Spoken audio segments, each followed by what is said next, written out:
क्या हो अगर मैं आपसे कहूं कि आपकी हर दिन की पूजा आपके जीवन के दुखों को कम नहीं कर रही है बल्कि उन्हें एक एनर्जी दे रही है। कुछ लोग दिन रात मंदिर के चक्कर काटते हैं, कठोर व्रत रखते हैं, फिर भी उनके घर में कलेश और बीमारियां समाप्त नहीं होती हैं। जबकि कुछ लोग जो कभी भी हाथ भी नहीं जोड़ते हैं वो पूरी तरह से रिलैक्स और सुखी हैं। क्या ये सिर्फ एक किस्मत है या फिर कुछ ऐसा है जिसे हम कई सौ सालों से गलत तरीके से पूछते आ रहे हैं?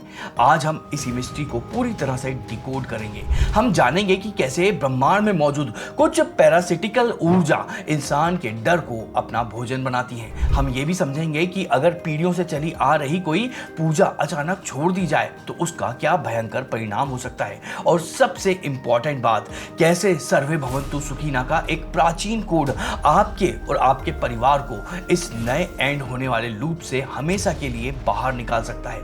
ये कोई साधारण मान्यता नहीं बल्कि एनर्जी डायनामिक्स का एक ऐसा विज्ञान है जो आपके आज और आपके आने वाले कल के सोचने के नजरिए को पूरी तरह से बदल कर रख सकता है। हम बचपन से यही सुनते आ रहे हैं कि पूजा करने से सुख मिलता है, लेकिन जब हम अपने आसपास देखते हैं तो एक अलग ही पैराडॉक्स नजर आता है। जो इंसान जितना अधिक किसी खास शक्ति को पूजता है वो अक्सर सबसे ज्यादा मेंटल स्ट्रेस और उलझन में फंसा रहता है। इसके पीछे एक बहुत गहरा साइंस है। असल में पूजा केवल अगरबत्ती जलाकर मंत्र पढ़ने का नाम नहीं है। पूजा का सीधा मतलब है एनर्जी ट्रांजैक्शन, यानी आप किसी फ्रीक्वेंसी की ऊर्जा से जुड़ रहे हैं और किसे आप अपने जीवन में एक्सेस दे रहे हैं। सनातन इतिहास और वेदों को अगर हम एक ऑब्जेक्टिव लेंस से देखें तो यहाँ स्पष्ट रूप से यूनिवर्स की उच्च ऊर्जाओं के अलाइनमेंट की बात की गई है। ये वो ऊर्जाएं हैं जो एक सिस्टम, एक कॉस्मिक लॉ से बंधी हुई हैं, जिन्हें प्राचीन ग्रंथ में ऋत कहा गया है।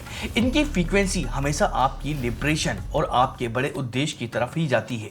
लेकिन समय के साथ इंसान ने अपनी तुरंत की जरूरतों को और शॉर्टकट के लिए कुछ नई परंपराएं बना ली हैं। जल्दी लाभ पाने के लिए या किसी डर से बचने के लिए लोगों ने ऐसी शक्तियों को पूजना स्टार्ट कर दिया है जो इस सिस्टम से पूरी तरह से बाहर थी, जैसे कि कुछ भटकती हुई शक्तियां या स्थानीय अतृप्त ऊर्जाएं जिन्हें लोग चमत्कार समझकर स्थापित कर देते हैं। ये शक्तियां आपको शुरुआत में थोड़ा सुख या लाभ जरूर देती हैं, जिससे आपको लगता है कि आपकी पूजा सफल हो गई है। लेकिन यह यूनिवर्स एक रूल पर चलता है। यहाँ कुछ भी मुफ्त में नहीं मिलता है। हर एनर्जी ट्रांजैक्शन की एक कीमत होती है। बदले में ये शक्तियां एक ऐसे एलिमेंट की मांग करती हैं जो आपको धीरे धीरे बांधने लगता है, और वो एलिमेंट है आपका डर। यहीं से स्टार्ट होता है वो ट्रैप जिसे हम भक्ति समझ लेते हैं। लेकिन एक बहुत ही बड़ा लॉजिकल सवाल उठता है, आखिर इन अदृश्य ऊर्जाओं को हमें डराने या परेशान करने से मिलता क्या है? इनकी असल भूख क्या है? इसका आंसर यूनिवर्स की एनर्जी फ्रीक्वेंसी में छुपा हुआ है। नेचर में मुख्य रूप से दो प्रकार की ऊर्जाएं काम करती हैं। एक जो सर्वोच्च है, जिसे हम सात्विक कहते हैं, ये पूरी तरह से सेल्फ सस्टेनिंग है। इन्हें आपकी किसी भी भेंट या आपके डर की कोई जरूरत नहीं है। इनका उद्देश्य केवल आपको लिबरेट मतलब स्वतंत्र करना और चेतना के स्तर पर लेकर जाना होता है।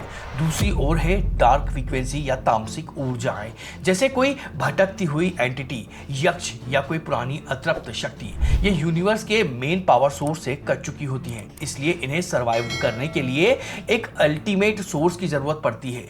दूसरी ओर कुछ डार्क फ्रीक्वेंसी या तामसिक ऊर्जाएं होती हैं, जैसे कोई भटकती हुई एंटिटी, यक्ष या कोई पुरानी अतृप्त शक्ति।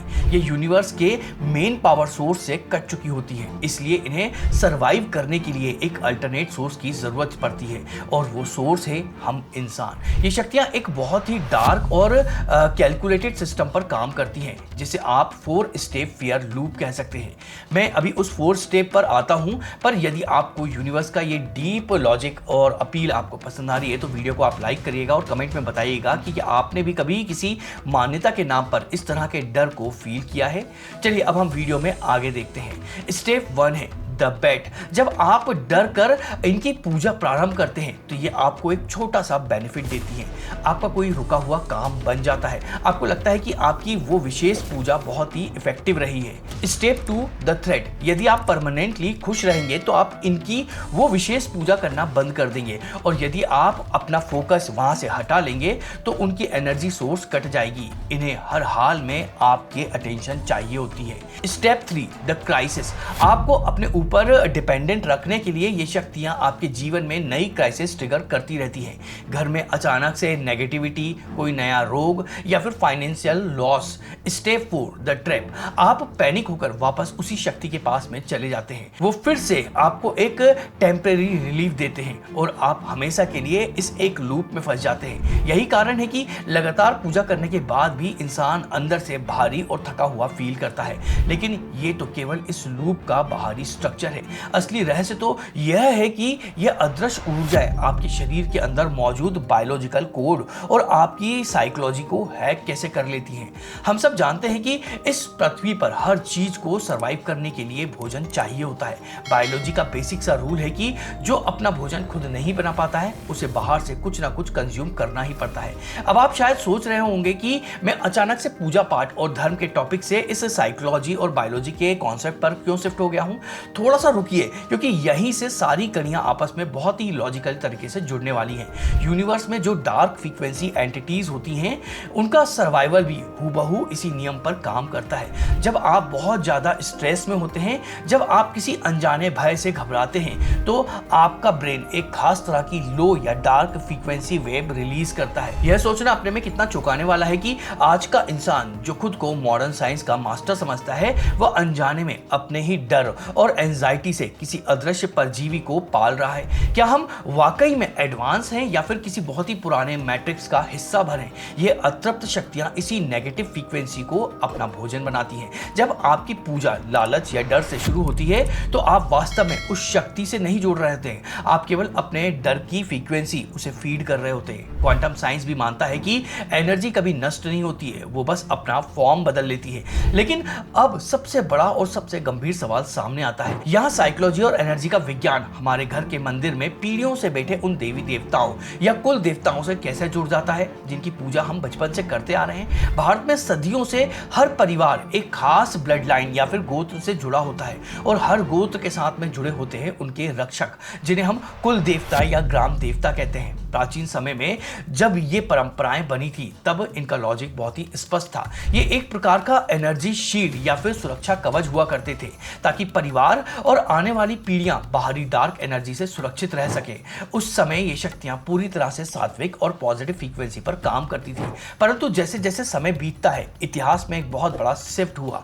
पीढ़ियां बदलती गई और असली विज्ञान कहीं पीछे छूट गया। लोगों ने अपने डर और तुरंत की इच्छाओं को पूरा करने के लिए पूजा के तरीके बदल दिए। जिन शक्तियों को निस्वार्थ भाव से पूजा जाता था, उनसे भौतिक लाभ मांगे जाने लगे। यहीं पर वो सात्विक ऊर्जाएं एक अतृप्त और तामसिक फ्रीक्वेंसी में शिफ्ट हो गई। आज कई परिवार में बचपन से ही यही कहानी सुनाई जाती है कि यदि आप अपने कुल देवता की उस विशेष पूजा को रोक देंगे तो घर में विनाश आ जाएगा। ये बहुत ही पर्सनल फील होता है, क्योंकि यह सीधे आपके परिवार और आपके ब्लड लाइन से जुड़ा होता है। लेकिन वास्तव में वो सर्वोच्च ईश्वर नहीं है जो आपको डरा रहे हैं। यह वो पुरानी भटकती हुई ऊर्जाएं हैं जो पीढ़ियों की गलत परंपराओं के कारण में अतृप्त हो चुकी हैं। अब वो आपके घर के मंदिर में बैठकर आपके ही परिवार के डर को फीड कर रही हैं। तो अब एक बहुत ही क्रिटिकल और खतरनाक सवाल सामने आता है। यदि आपको यह पता चले कि आपके घर में पूजी जाने वाली शक्ति भी एक ऐसी ही किसी लूप में फंसी हुई है, तो क्या आपको कल सुबह से ही उनकी पूजा करना पूरी तरह से बंद कर देना चाहिए? यदि आप ये सोच रहे हैं कि कल से ही उस डर वाली पूजा को पूरी तरह से रोक दें, तो ये एक बहुत बड़ी भूल हो सकती है। अचानक से इस एनर्जी कनेक्शन को काटना आपके लिए एक भारी मेटाफिजिकल ब्लैकलैश हो सकता है, क्योंकि पीढ़ियों से वो शक्ति आपके परिवार की ऊर्जा पर निर्भर है। यदि आप अचानक उसका सोर्स ब्लॉक कर देंगे, तो वह अपना सर्वाइवल बचाने के लिए और अधिक उग्र हो जाएगी। तो फिर इस लूप से बाहर कैसे आया जाए?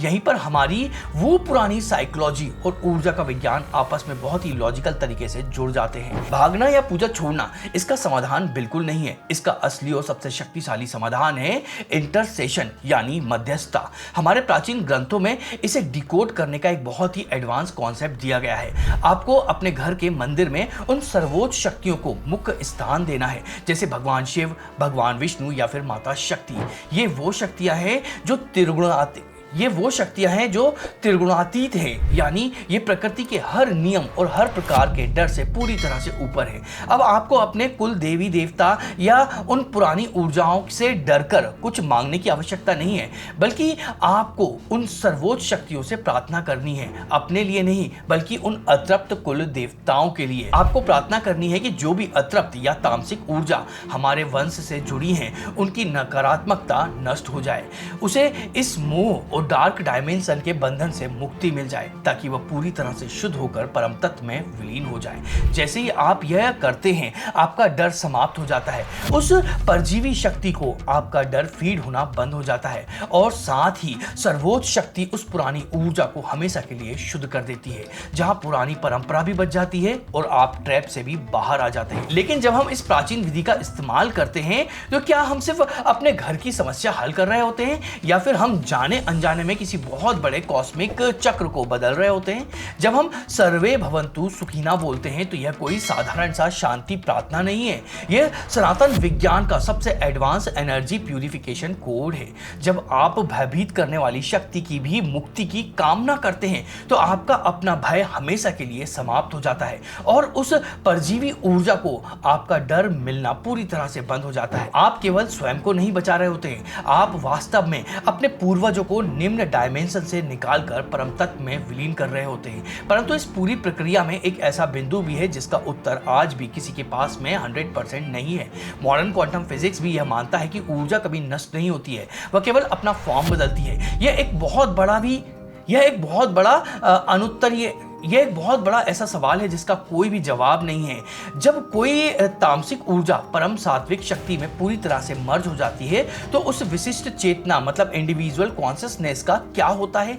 क्या वह हमेशा के लिए ब्रह्मांड के शून्य में खो जाती है या किसी उच्च डायमेंशन में एक नया रूप ले लेती है? यह एक ऐसा रहस्य है जिसे विज्ञान और आध्यात्म दोनों को मिलकर डिकोड करना अभी बाकी है।